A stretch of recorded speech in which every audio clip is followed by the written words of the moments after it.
No one noticed it at first. That silence. The kind of silence that enters a room before a person does. Ada walked into the family compound that afternoon, holding a nylon bag of fruits, her steps careful, her face calm. She was 34, married for 6 years, beautiful in a quiet way, educated, soft-spoken and childless. The moment she entered, conversations bent awkwardly, like spoons forced out of shape. Aunties who were laughing suddenly remembered they had somewhere to go. Cousins who were arguing about football lowered their voices. Even the children paused, staring at her belly as if expecting a miracle to suddenly appear. Ada greeted everyone politely. "Good afternoon, Ma." "Good afternoon, sir." Some answered.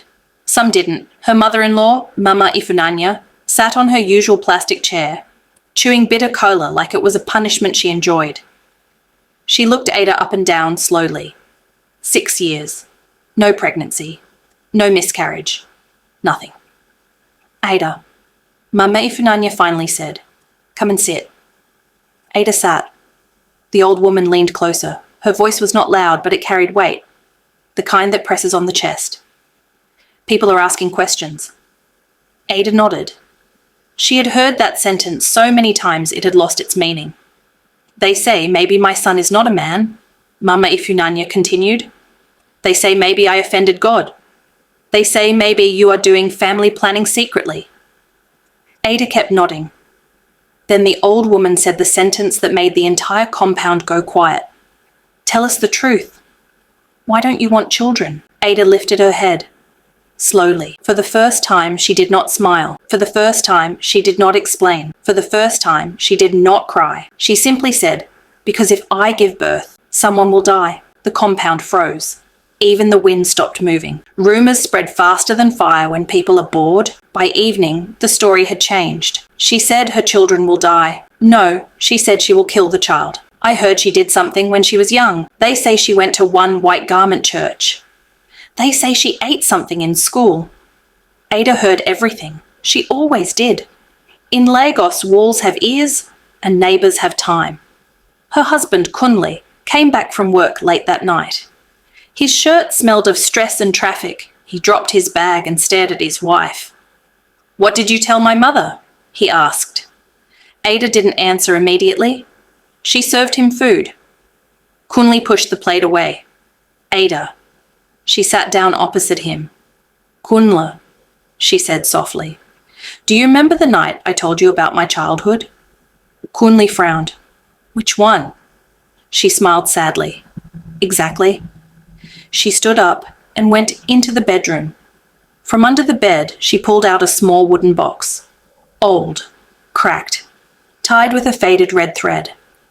She placed it between them. "Open it." Kunle hesitated.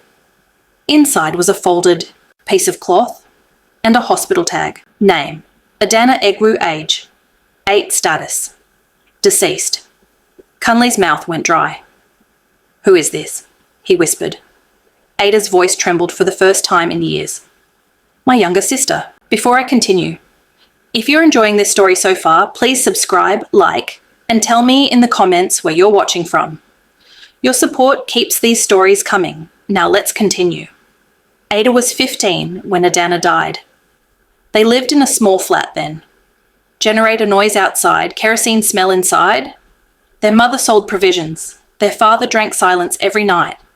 Adana was 8, bright, always asking questions. That night, rain fell hard. The kind that beat zinc roofs like angry fists. Their mother had gone to buy something quickly. Their father was asleep. Ada was supposed to watch her sister. There was a knock. 3 knocks. Slow. Ada opened the door. A woman stood there, tall, wrapped in black cloth.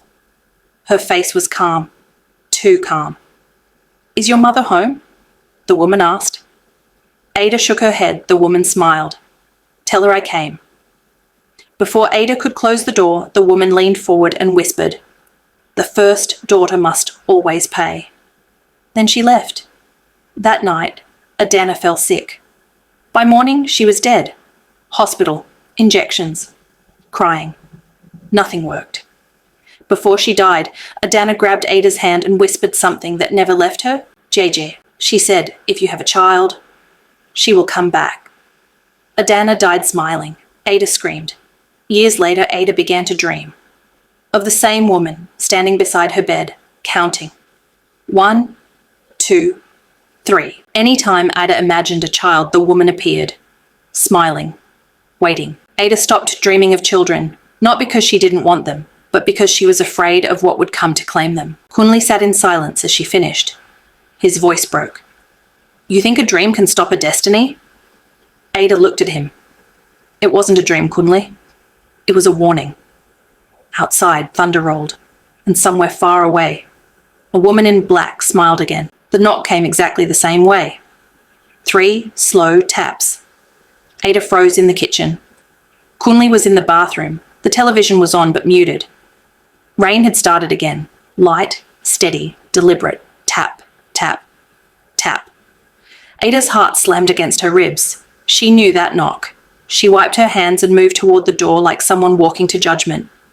When she opened it, the woman stood there, unchanged. Same black wrapper, same calm eyes, same mouth that smiled without warmth. You took too long, the woman said. Ada's knees weakened. Please, Ada whispered. I haven't given birth. I kept my promise. The woman tilted her head. Promises expire. Then she looked past Ada and smiled wider. Your husband looks strong.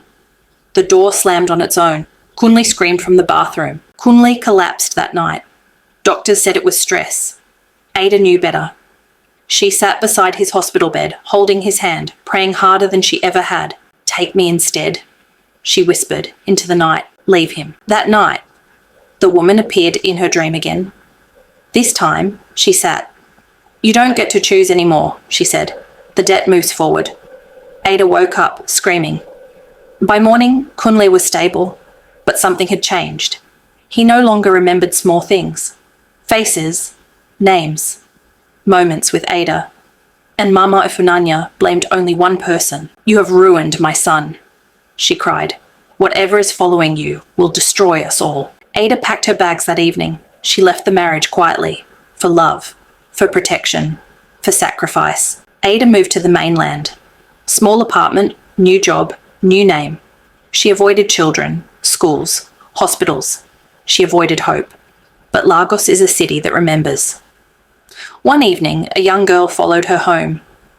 Auntie, the girl said, smiling, my mama said to give you this.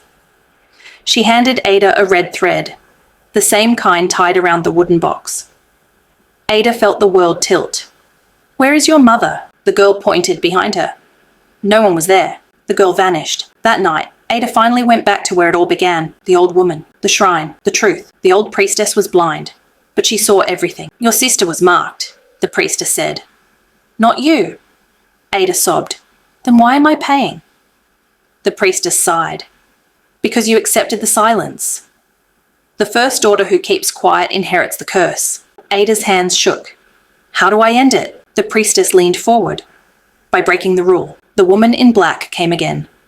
This time, Ada didn't run. I'm ready, Ada said. The woman smiled. To give birth? Ada shook her head. To speak. Ada told everything, publicly, church, family, streets, the truth about the night, the warning, the silence, the deaths. As her words spread, the woman began to weaken, because curses feed on secrecy.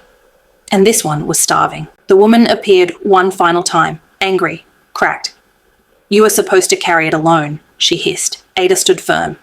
I was a child, the woman screamed, and vanished. That night, Ada dreamed of Adana, smiling, free. Years later, Ada held her baby for the first time, alive, safe, crying loudly. She smiled through tears. People still asked, why did you wait so long? Ada always answered softly, because some wounds must heal before they become homes. If this story touched you, subscribe, like, and share. Tell me in the comments where you're watching from, and remember, not every woman who refuses motherhood hates children. Some are protecting lives you cannot see.